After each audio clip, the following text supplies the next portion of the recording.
Alright guys, welcome back to the channel after the storm here. This video is going to be kind of different today. Of course, today's August 10th.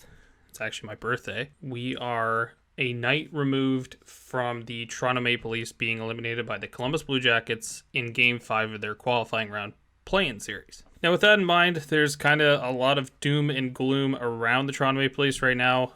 Probably for a good reason. This core that they have right now has not been able to have any playoff success. And on a lot of levels, that's unfortunate because they are a phenomenal hockey team. Matthews, Marner, Nylander, Tavares, they're all built to win, and they are incredible hockey players top to bottom. Now, you can get into a multitude of reasons of why they're not having success, and maybe it's Mike Babcock, and maybe Sheldon Keefe didn't deploy them right, and this and this and this.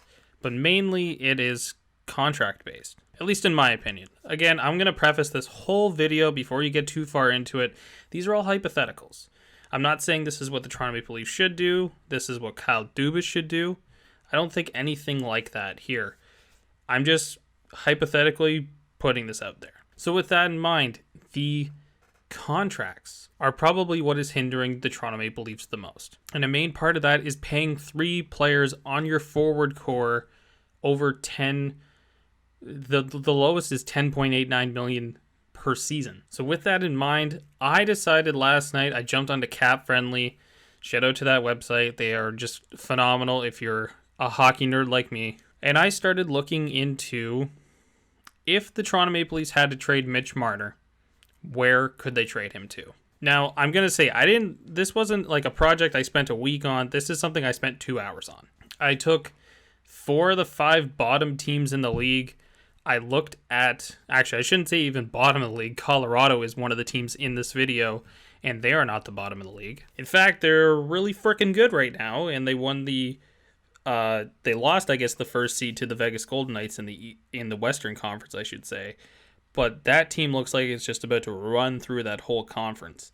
So they are certainly not a bad team in this video. But with that in mind, they are a team that has a lot of cap space. And that's what I based a lot of this off of. Looking at teams that have cap space who are going to have a ton of cap space moving into this offseason. And the last thing with the Toronto Maple Leafs is they're going to be so hindered by the cap staying flat that they are going to have to make some moves. In case you're unaware, there's this thing called COVID-19 in the world right now. And one of the things the NHL was forced to do as a result of this was re-establish their CBA, extend their CBA, and along with that, the cap is going to stay flat for 2 years. 2 years at least, with a flat cap of $81.5 million.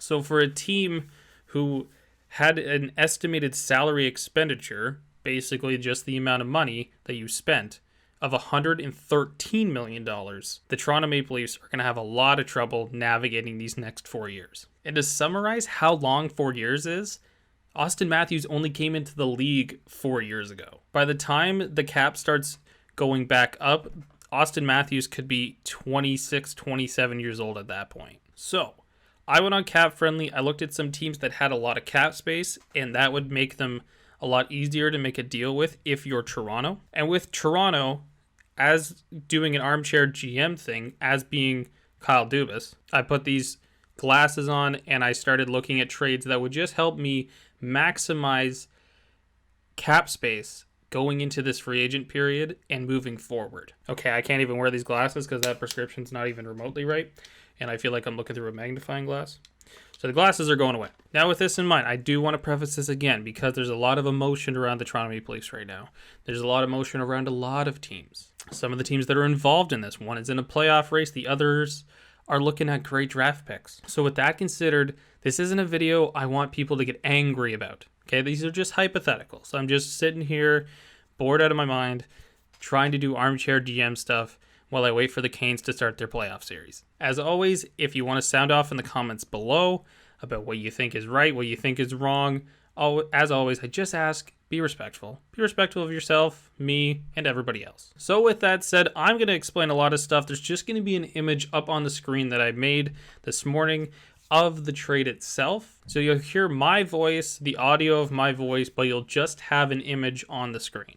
So let's start off with the first trade I have Toronto and LA making a deal for Mitch Marner. So what's important to note, before I put the trade image up on the screen for you guys, I have these ranked worst to best in my own mind. So you're going to see the worst trade first, and then you're going to see the best. There's 4 total trades. This would be ranked number 4th on my list. And I also think I should preface, these are of course not all the trades that you could do for Mitch Marner. There is probably 50, 100 trades you could possibly do in this league. But these are 4 trades I made with teams that have a bunch of salary cap. So with that in mind, let's go take a look at Toronto and LA doing a deal for Mitch Marner. So the image is up on the screen now for you guys. So what I'm going to do is going to break down what players are going where, and then I'll break down the money at the bottom that you guys see. So to begin with, if you're a Leafs fan, if you're a Kings fan, you're going to look at this trade and you're going to say, well, that's a lot of players going back to Toronto. And yes, not just return and pieces going back for Mitch Marner in this deal. These are all former Leafs players. And this is kind of why the deal doesn't work so well. And I'll explain that in a little bit. But to summarize the trade right now, forward Carl Grundstrom on a $925,000 two-way deal as a pending RFA, meaning he's going to expire, but there's restricted free agent rights. Forward Trevor Moore, who was of course involved in one of the Kyle Clifford or Jack Campbell deals this season, and defenseman Sean Durzi. Sean Durzi is a drafted former Toronto Maple Leaf who was involved in the Jake Muzzin trade. You guys are going to see asterisks throughout this whole video around the draft picks. That doesn't mean per se that there's a condition on them. But for this particular trade, there is conditions on both second round picks. I only really put the asterisk there just to highlight that it's a draft pick and, doesn't get lost in the word jumble here. So to start, a 2020 second round pick that is, of course, this year's draft, the worst of the 3 that they own, and a 2021 second round draft pick that is the worst of the 2 that the LA Kings own as well. And of course, going back to the LA Kings here is forward Mitch Marner. So now to break down the money. So what I'm going to do here is just running through the first one. You're going to see a lot of red and you're going to see a lot of green, and I'll explain that as we go along. You're also going to see a random number, not so much with the Leafs, but the other team you're looking at that the trade is being done with. So for instance, I'll draw your guys' attention to the money section on the bottom right, the $20.737 million. That number is always going to be the projected cap space of that team heading into this offseason without doing any trades, without doing any re-signings. So that number is exactly what Cap Friendly has the LA Kings available to spend as of the offseason of this year. So with that in mind, let's run through the money, and then afterwards I'm going to try to analyze the trade a little bit and see why maybe Toronto would do it, why LA wouldn't do it, why LA would do it, and maybe why Toronto wouldn't. And of course, I'm going to explain why this deal would be the worst of the 4. So to start off, breaking down the money for the Leafs take in $775,000 of salary, and as you can see, that is the Trevor Moore contract. Now, when you're looking at a two-way contract, as Grundstrom and Durzi have here, it's important to note that if these players stay in the minors or they go back to junior, that cap hit doesn't affect, or the cap hit becomes so low that it really has no effect. All these trade scenarios, I only counted one-way contracts as definable cap. So Toronto, again, takes in $775,000, and they put out $10.893, of course, the cap hit of Mitch Marner. So when you add up the difference between those two numbers, so of course $10.893 subtract $775,000, that gives you a difference of $10.118 million. And adding that to the existing salary cap space that the Toronto Maple Leafs are expected to have in $4.159 million, the Toronto Maple Leafs end up around $14.277 million in new cap space. Now on the other side, for LA, they take in $10.893, they take out $775,000.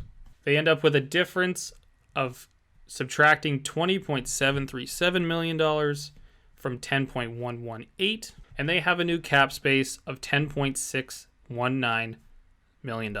So as I said, this is the worst deal out of the 4 that I created. To begin with, all of the players are former Toronto Maple Leafs, which could be a good and a bad thing, depending on how you look at it. You have familiarity with these players if you're the Toronto Maple Leafs. You know exactly what you had in Sean Durzi, and there's a reason why you traded him as well. Now, the reason you might have traded him away, I should say, is because you needed Jake Muzzin on your defense. But on the other end, you might have noticed a flaw in Sean Durzi's game that made him very tradable for you. Trevor Moore, of course, is a depth forward, and Carl Grundstrom is I don't think the Leafs knew what his ceiling was, and I don't think the LA Kings know what his ceiling is either. So he might be a player who comes in and plays great in your bottom six, but he also might be a player who just never makes the NHL. And that's the defining factor of this trade. So as for the reason why I don't think this is such a great trade for Toronto, one is they only get 2 second-round picks.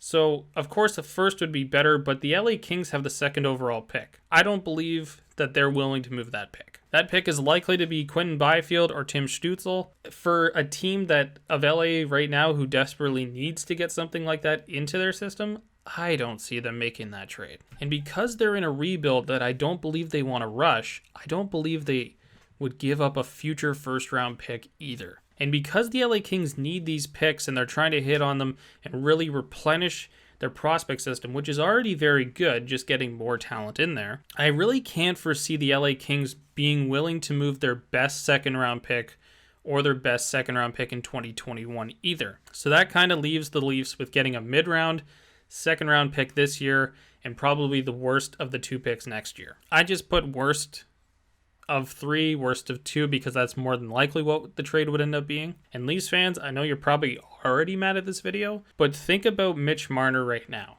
He is, of course, a tremendous hockey player, but that contract with the flat cap is what is going to just completely stifle his value on the trade market. I already addressed LA's probably not willing to give up a big name prospect like Gabe Vilardi or Akil Thomas. And on defense, they don't really have much besides Drew Doughty, and that's an $11 million cap hit that the Leafs wouldn't be smart to take on either. So that was the first trade. In my opinion, the worst one. Next, we're going to move on to a trade that involves the New Jersey Devils getting Mitch Marner from the Toronto Maple Leafs. So I've put the trade up now on the screen. Of course, at the bottom right, you see it says Toronto cap out. That should definitely say New Jersey. That's my bad. I made these up very quick before I started this video today. So don't let that confuse you as we move into this trade. One of the tough aspects about this trade, and I'll get into that at the end when we review the trade, is there wasn't a whole lot that the Toronto Maple Leafs could actually use from the Devils here, and of course the Devils aren't going to give up picks. So when that kind of situation arises, for me it makes the most sense for the Toronto Maple Leafs to look at getting a right-handed shot defenseman back in the trade. And of course, Marner for Severson would never be enough, so a top-tier prospect like Nolan Foote, who has already traded once from Tampa Bay to the New Jersey Devils in the Blake Coleman trade earlier this season, he would be a main point coming back because depending on how good Nolan Foote is and being likely the best forward prospect in the Devils system, there's a chance the Toronto Maple Leafs could use Nolan Foote in the same way they used Nick Robertson in this playoffs. Money-saving measure, they could throw Nolan Foote onto the team almost immediately next season on the fourth line, allow him to adjust and acclimate to the NHL.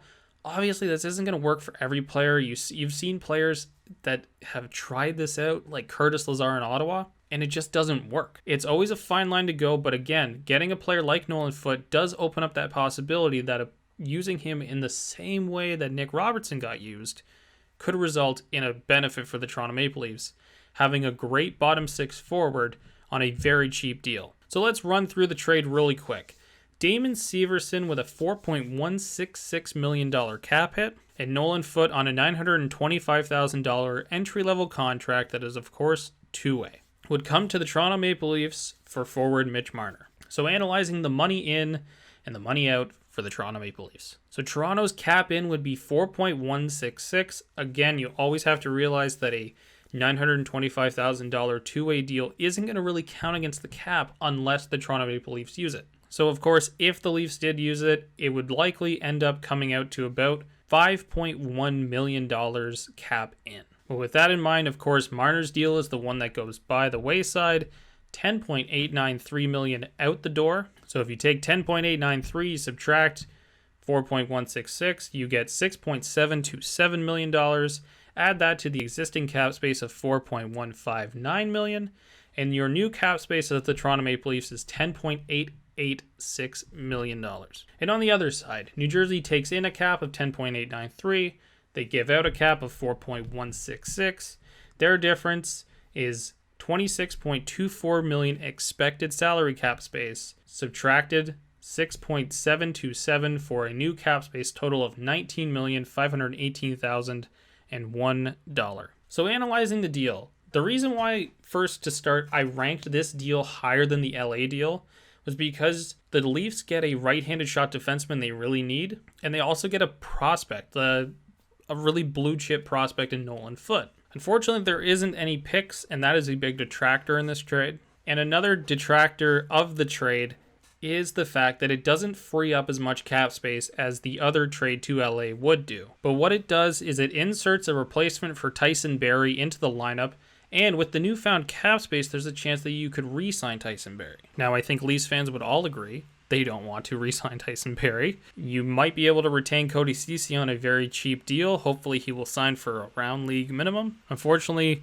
Cody Ceci is maybe one of the worst defensemen to step on NHL ice in the last 5 years. So that is not an ideal move. Now, if you're the New Jersey Devils, I don't know exactly what your plan is. They fired Ray Shero. They tried to look for a president of hockey ops. They tried to look for a new general manager all season. There's rumors with John Chayka from the Arizona Coyotes ending up there. But as of now, they've named Tom Fitzgerald their GM. So this brings in an X factor of what does Tom Fitzgerald want to do with the New Jersey Devils? If he doesn't believe that there's much rebuilding to be done in New Jersey, and with the picks they already have that they think they can turn this around in 1 year, he might be willing to make this deal to really start progressing the New Jersey Devils forward. And if you're looking at the New Jersey Devils, they have a lot of stuff coming off the books in a few years. Corey Schneider's contract, Travis Zajak's deal. Marner might be a perfect fit on that top six forward group with Gusev, Palmieri,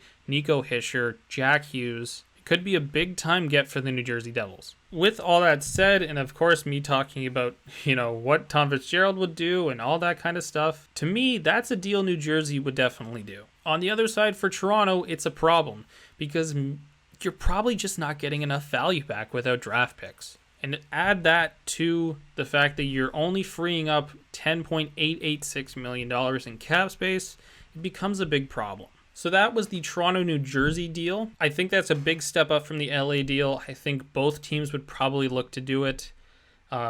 Especially more so New Jersey than Toronto. For Toronto, if the focus is cap space, it's a no-brainer.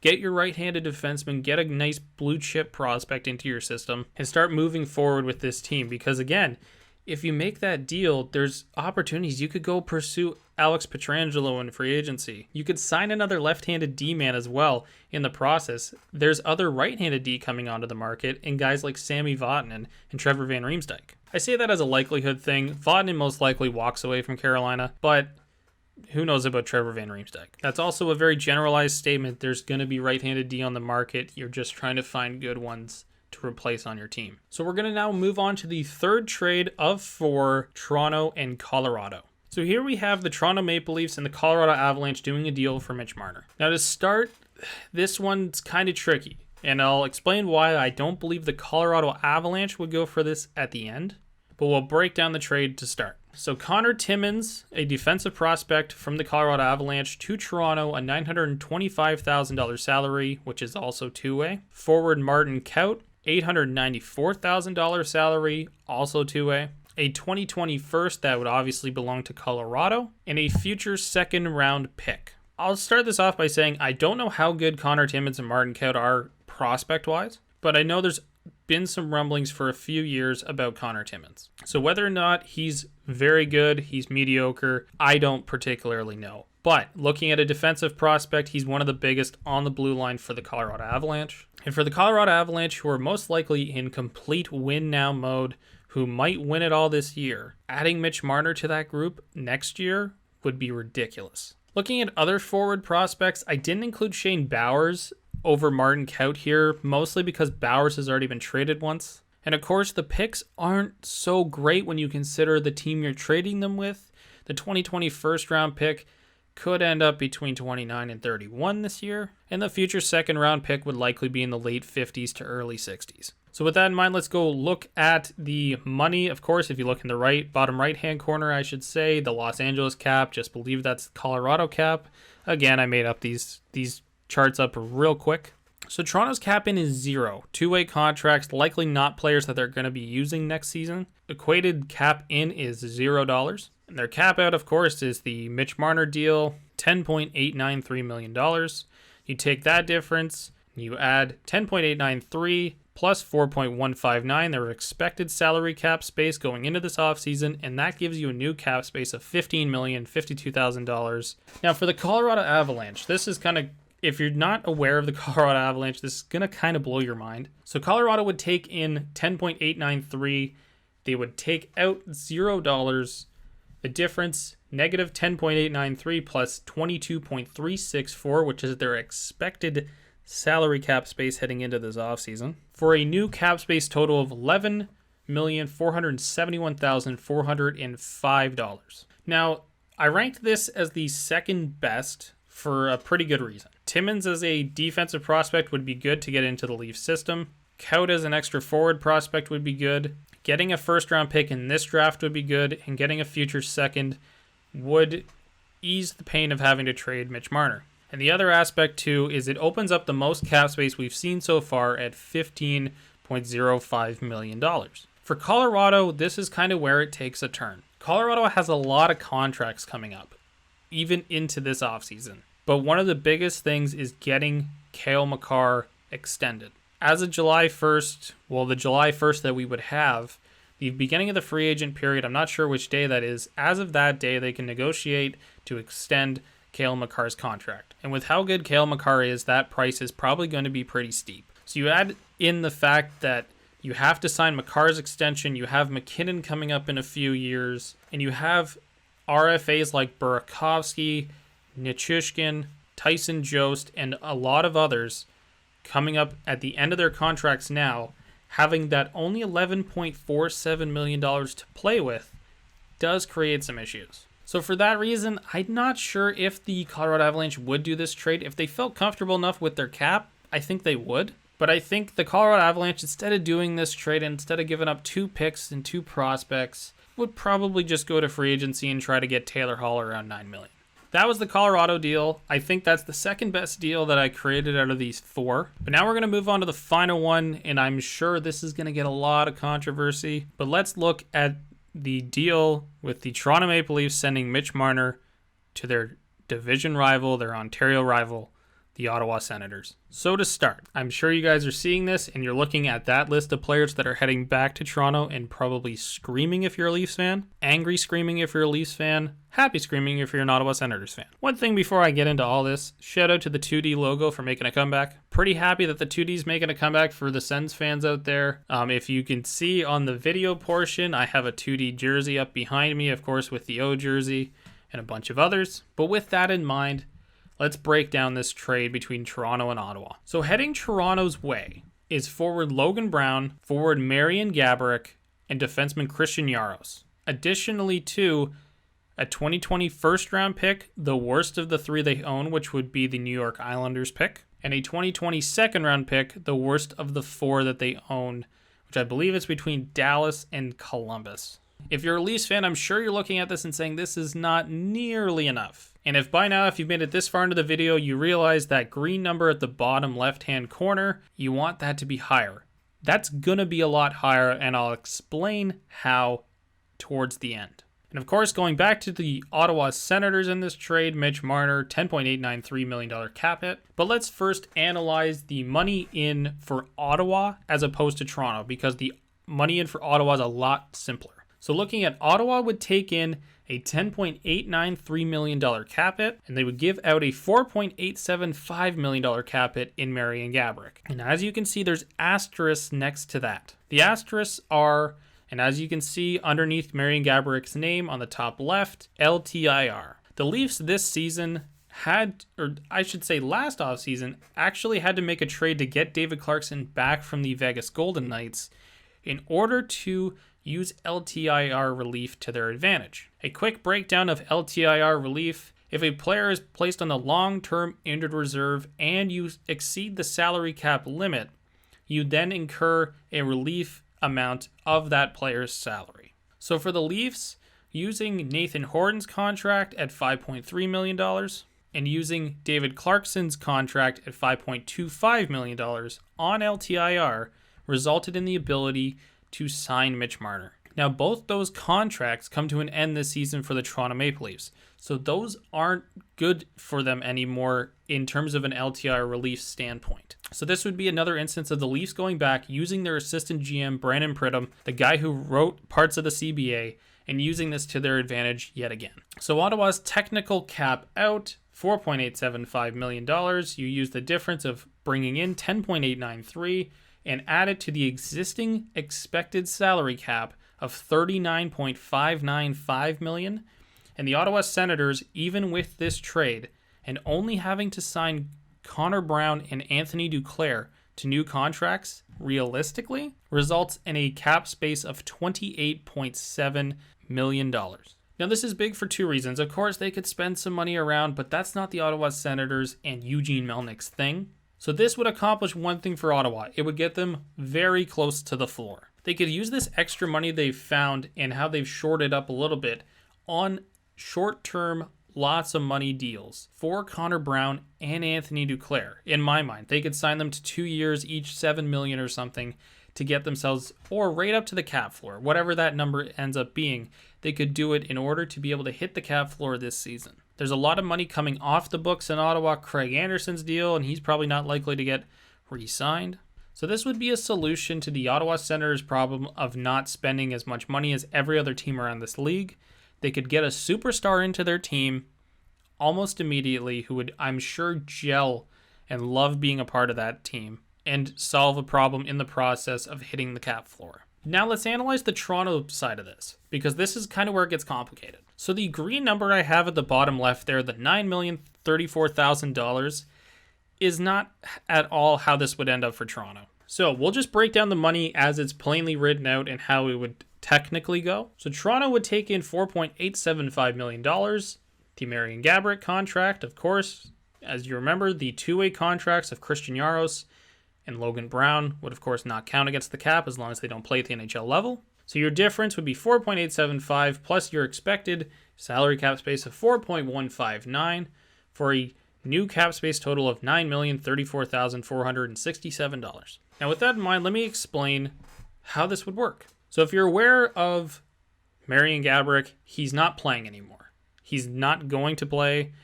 It looks like he's just going to run out the last year of his deal on insurance, and it'll work out.